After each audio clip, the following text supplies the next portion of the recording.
y Alberto Cordero, del Hospital de San Juan de Alicante, nos va a revisar cuáles son los objetivos terapéuticos que se plantean en las guías. Alberto. Muchas gracias. Yo me sumo también a las felicitaciones por la iniciativa y a los agradecimientos por contar conmigo para la presentación en esta parte tan importante de cuáles son los objetivos, al fin y al cabo, qué es lo que buscamos en nuestros enfermos y qué otras cosas o qué otras lipoproteínas son importantes y, aunque no se consideran objetivos principales para el tratamiento, tienen una importancia real también en el pronóstico cardiovascular. Aunque realmente son las LDL colesterol las que guardan la relación lineal y más estricta con el riesgo cardiovascular, y de hecho todas las guías de prevención cardiovascular y específicamente las guías de lípidos consideran el tratamiento de LDL colesterol como el objetivo principal y el objetivo primario en prevención cardiovascular, prevención primaria y prevención secundaria, y pueden ver cómo en los últimos años o en la última década se ha fijado claramente el LDL como el objetivo de tratamiento y ya más recientemente 70 miligramos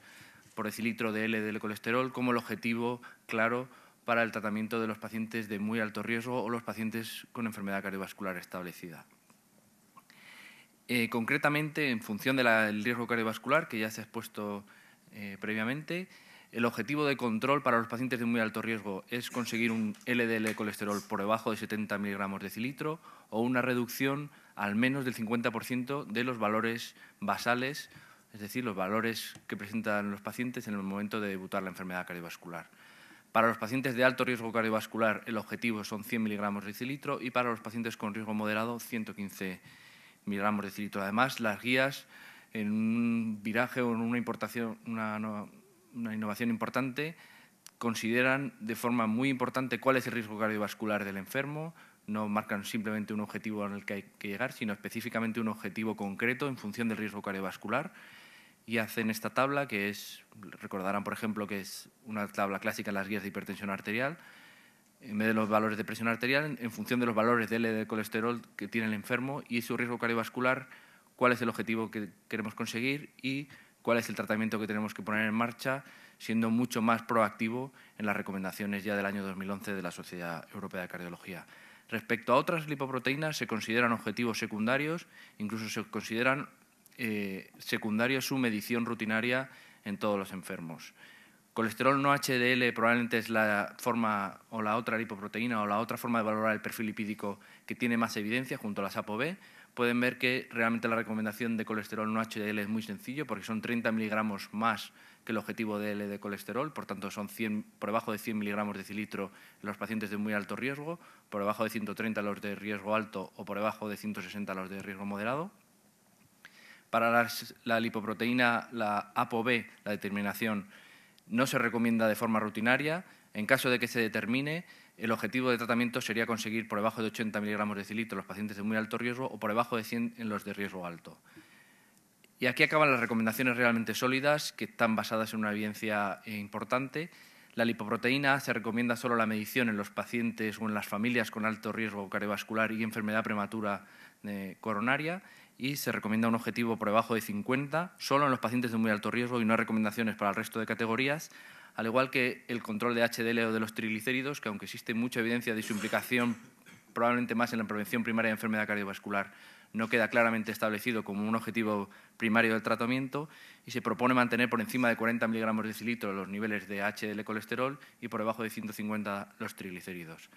Respecto a la ApoB, pueden ver que las diferentes sociedades científicas no están claramente posicionadas respecto a cuál es el valor a conseguir en el tratamiento, aunque parece que el objetivo de por debajo de 80 miligramos de decilitro es bastante uniforme y desde luego es lo que recomiendan las guías europeas de cardiología. La determinación de ApoB tiene unas ventajas y unos inconvenientes bastante claros. Realmente las ventajas son la evidencia tan importante que tiene de que probablemente es mejor predictor de enfermedad cardiovascular respecto a la determinación directa de LDL colesterol o indirecta, que es lo que se suele hacer en la práctica clínica. Realmente la determinación de ApoB es barata, está bastante estandarizada y es sencilla cuando se pone en marcha, y probablemente su principal ventaja es que no depende de los triglicéridos en sangre y por tanto no depende tanto de estar en ayunas a la hora de tomar la determinación. En contra, tiene dos puntos muy importantes, y el primero es que la evidencia se basa fundamentalmente de subanálisis o de estudios observacionales. No hay estudios randomizados y prospectivos que demuestren específicamente con un objetivo de controlar las ApoB que se mejore el riesgo cardiovascular y además que en la práctica clínica está poco extendida su estandarización. Realmente las guías americanas llevan muchos años anunciando que van a salir. Ya se ha confirmado que estarán en el otoño de 2012. Sabemos que las guías americanas, que serán el ATP4, van a mantener el objetivo de control primario, las LDL del colesterol, aunque el anuncio que se ha hecho es que probablemente va a haber una distinción bastante importante entre prevención primaria y prevención secundaria, pero sí que está claro que el control de la LDL de colesterol va a seguir siendo el objetivo primario de tratamiento, al igual que otras especificaciones, como que, por ejemplo, no se va a hablar de fármacos hipolipemiantes y se va a hablar claramente de familias terapéuticas. Realmente, otras lipoproteínas sabemos que tienen una implicación importante en el riesgo cardiovascular, que el perfil lipídico es algo muy variado, muy complejo, sujeto a cosas tan variables como son la dieta y la genética, pero que al fin y al cabo todas las lipoproteínas ricas en ApoB son proaterogénicas y las lipoproteínas ricas en ApoA, al fin y al cabo las HDL, tienen un efecto protector. Sabemos que la determinación de ApoB o el colesterol no HDL puede tener un poder predictivo incluso superior a la determinación de LDL de colesterol. Y más recientemente se sabe además que los pacientes tratados con estatinas, en los que conseguimos bajar las LDL, pero el colesterol no HDL está por encima de 130, o sea, no está controlado, se mantiene un riesgo cardiovascular elevado. Esto se ha venido a llamar riesgo residual, es decir, todo el riesgo o la incidencia de complicaciones cardiovasculares que aparecen a pesar de conseguir un control estricto de las LDL del colesterol. Y se ha atribuido, por supuesto, a otras fracciones, a otras lipoproteínas, entre las que la ApoB, el colesterol no HDL, los triglicéridos tienen un papel muy importante y además sabemos que son muy prevalentes y muy altos en los pacientes, especialmente los diabéticos o en los pacientes con niveles de colesterol total elevados en sangre. Las HDL y los triglicéridos son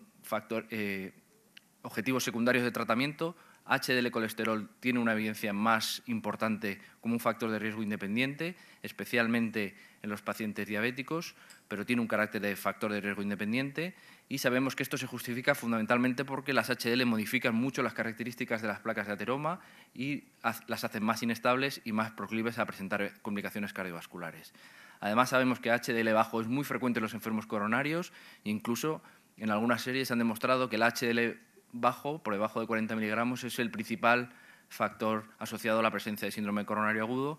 y probablemente no hay un umbral a partir del cual, por encima, un umbral superior sea más protector y cuanto más alto probablemente mejor, es mayor la protección de las HDL y, sin embargo, cuanto más bajo el riesgo de tener un infarto o tener una complicación es muy alta. Todas estas características del riesgo residual, cuando se mide realmente los enfermos de alto riesgo, como pueden ver, son muy altas y tenemos registros europeos. Estos son los datos del DISI que demuestran que realmente existe mucho riesgo residual en pacientes tratados con estatinas, incluso tratados enérgicamente con estatinas. Incluso en España, en los pacientes coronarios, prácticamente el 30% de los enfermos coronarios tratados con dosis altas de estatinas se puede determinar que existe un riesgo residual importante. De tal forma que las conclusiones a esta parte de los objetivos terapéuticos son claramente que el objetivo terapéutico principal respecto a los lípidos es el control de las LDL de colesterol, el control y el objetivo de tratamiento de las LDL de colesterol debe basarse en el riesgo cardiovascular global de cada enfermo. El objetivo de LDL por debajo de 70 es el objetivo terapéutico principal en pacientes de muy alto riesgo y otros parámetros lipídicos, fundamentalmente colesterol no HDL y ApoB y probablemente las HDL, se consideran objetivos secundarios que tienen un valor pronóstico demostrado y relevante, aunque hoy por hoy no se consideran el objetivo primario. Muy bien, muchas gracias, Alberto, por la revisión de qué nos dicen las guías respecto a objetivos terapéuticos, que como vemos son unas guías que pudiéramos llamar LDL-céntricas